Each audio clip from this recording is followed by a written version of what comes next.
Ravindra Reddy, Telangana Chief Minister, is addressing in T-Hub. Let's watch it live.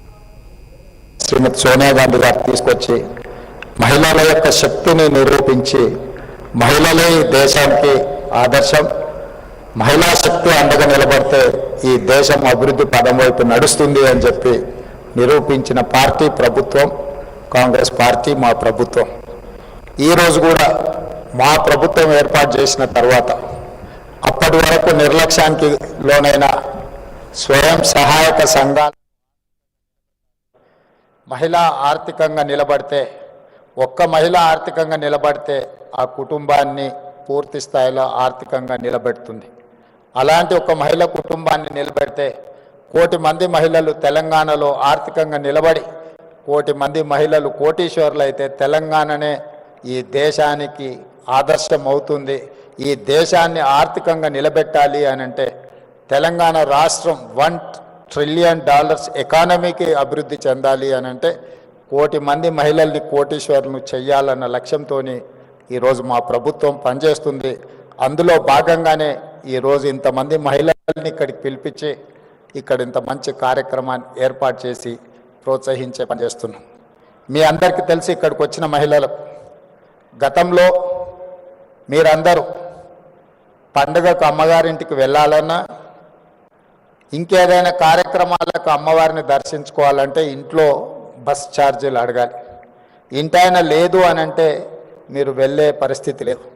కానీ ఈరోజు తెలంగాణ రాష్ట్రంలో మన ప్రభుత్వం వచ్చిన తర్వాత మహాలక్ష్మి కార్యక్రమం ద్వారా ఈ రాష్ట్రంలో మహిళలు ఎక్కడికి వెళ్ళాలన్నా, అమ్మవారిని దర్శించుకోవాలన్నా, అమ్మగారింటికి వెళ్ళాలన్నా ఆర్టీసీలో మీరు ఎక్కడ చేయి చూపించినా అక్కడ ఆపి మీరు కావాల్సిన దగ్గర దిగడానికి ఆర్టీసీలో ఉచిత ప్రయాణం మా మహిళా సోదరిమణులకు అందించిన ప్రభుత్వం మన ప్రభుత్వం.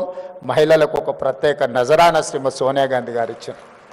దాదాపుగా ఇప్పటికీ 16-17 నెలల్లో 5,200 కోట్ల రూపాయలు ఈరోజు ఆర్టీసీకి రాష్ట్ర ప్రభుత్వం చెల్లించడం జరిగింది. మా మహిళలు ఆర్టీసీ ఉచిత బస్సు ప్రయాణం వినియోగించుకోవడం వల్ల ఆడబిడ్డలకు ఒక్కొక్కరికి దాదాపుగా నెలకు 5,000 రూపాయలు ఆదాయం మిగలడమే కాకుండా ఆర్టీసీ కూడా ఈరోజు లాభాల బాటల్లో నడుస్తుంది. గతంలో ఆర్టీసీ నష్టపోయి ఆర్టీసీని ప్రైవేటైజ్ చేస్తారన్నంత ప్రమాదానికి దారితీసింది. ఆనాడు జీత భత్యాల కోసం వాళ్ళు నిరసన తెలిపి బందులు పాటిస్తే దాదాపుగా 50 మంది కార్మికులు చనిపోవడం జరిగింది. అలాంటి ఆర్టీసీలో 50,000 మంది కార్మికులు ఉన్నారు.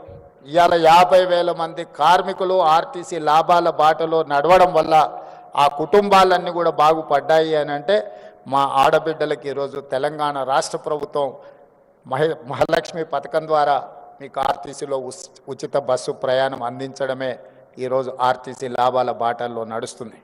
ఇదే కాదు, ఈరోజు ఆడబిడ్డలకు 500 రూపాయలకు సిలిండర్ అందించిన ఈరోజు గ్రామీణ ప్రాంతాలలో ముఖ్యంగా తండాలలో గూడాలలో ఉన్న ప్రభుత్వ పాఠశాలలు అమ్మ ఆదర్శ పాఠశాల పేరు మీద పాఠశాల నిర్వహణ పెత్తనం అంతా కూడా ఈ అమ్మల చేతుల్లో పెట్టాం. ఎందుకంటే గ్రామీణ ప్రాంతాలలో చదువుకుంటున్న పిల్లలు వాళ్ళ పిల్లలే, మరి వాళ్ళ పిల్లలు స్వయంగా చదువుకుంటున్న పాఠశాలల నిర్వహణ ఆడబిడ్డల చేతుల్లో ఉంటే బాగుంటుంది అనే ఆలోచనతోటి అప్పటి వరకు ప్రైవేట్ వ్యక్తుల చేతుల్లో ఉన్న ఈ పాఠశాలల్ని ఈరోజు అమ్మ ఆదర్శ పాఠశాల పేరు మీద ఆడబిడ్డలకి అందుబాటులోకి తెచ్చినాం. ఇదే కాదు, ఈరోజు దాదాపుగా 1,30,00,000 డ్రెస్సులు ప్రభుత్వ పాఠశాలల్లో చదువుకుంటున్న విద్యార్థులకు కుట్టించే బాధ్యత. గతంలో ఇవన్నీ కార్పొరేట్ కంపెనీలకు ఇచ్చేది. కానీ మన ప్రభుత్వం వచ్చిన తర్వాత పాఠశాలల్లో చదువుకుంటున్న ప్రతి విద్యార్థికి బట్టలు కుట్టే కార్యక్రమాన్ని మహిళా సంఘాలకు అందించడం ద్వారా ఈరోజు మహిళల్ని ఆర్థికంగా నిలబెట్టడమే కాదు, స్థానికంగా స్కూళ్ళు తెరిచిన మొదటి రోజే 65 లక్షల డ్రెస్సులు కుట్టి విద్యార్థులందరూ కూడా అందించడం జరిగింది. గతంలో ఎప్పుడు కూడా అక్టోబర్ నవంబర్ వస్తే కానీ వాళ్ళకి బట్టలు ఇచ్చేవాళ్ళం కాదు. కానీ మహిళలకు ఆ బాధ్యత అప్పచెప్తే ఈరోజు సరైన సమయంలో మహిళలు ఈరోజు ఆ పాఠశాలలు ఉండే విద్యార్థులకు బట్టలు స్టిచ్చింగ్ చేసి ఇస్తున్నారు. అదేవిధంగా ఈరోజు పాఠశాలల్లో పెట్టే మధ్యాహ్న భోజన పథకం కావచ్చు, రెసిడెన్షియల్ అండ్ వెల్ఫేర్ స్కూల్స్లో ఎస్సీ ఎస్టీ బీసీ మైనారిటీ అదేవిధంగా కస్తూర్బా పాఠశాలలో కూడా నిన్నమన్ననే నేను సమీక్ష చేసి అధికారులకు ఆదేశాలు ఇచ్చిన. ప్రైవేట్లో కొనుగోలు చేస్తున్న కూరగాయలు కావచ్చు, పాలు కావచ్చు, ఇతర నిత్యావసర వస్తువులు అన్నిటిని కూడా మహిళా సంఘాల నుంచే కొనాలి, మహిళా సంఘాలను వ్యాపారంలో ప్రోత్సహించాలన్న ఆలోచనతోటి ఈరోజు మహిళలకే అందించడం జరిగింది. ఇంతకుముందు దివ్య రాజేంద్రన్ గారు చెప్పినట్టు పెట్రోల్ వ్యాపారము అని అంటే పెట్రోల్ బంకులు అంటే రిలయన్స్ గుర్తొస్తుంది, సోలార్ పవర్ అంటే అంబానీ గుర్తొస్తాడు. అదానీ అంబానీలు పెట్రోలియం బిజినెస్కు సోలార్ పవర్ బిజినెస్కి మారుపేరైతే ఈరోజు మా ఆడపడుచులకు మీకు పెట్రోల్ బంకులు పెట్టుకునే అవకాశం ఇచ్చే నారాయణపేటలో నూతనంగా ఆడబిడ్డల చేత పెట్రోల్ బంకు నిర్వహించడానికి ఈరోజు మా ప్రభుత్వం అనుమతి ఇచ్చి మిమ్మల్ని ప్రోత్సహించింది.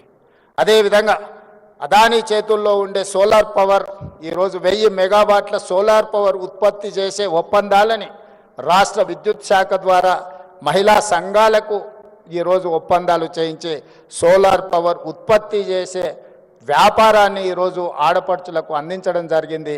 ఈరోజు అదానీలతో అంబానీలతో పెట్రోల్ బంకుల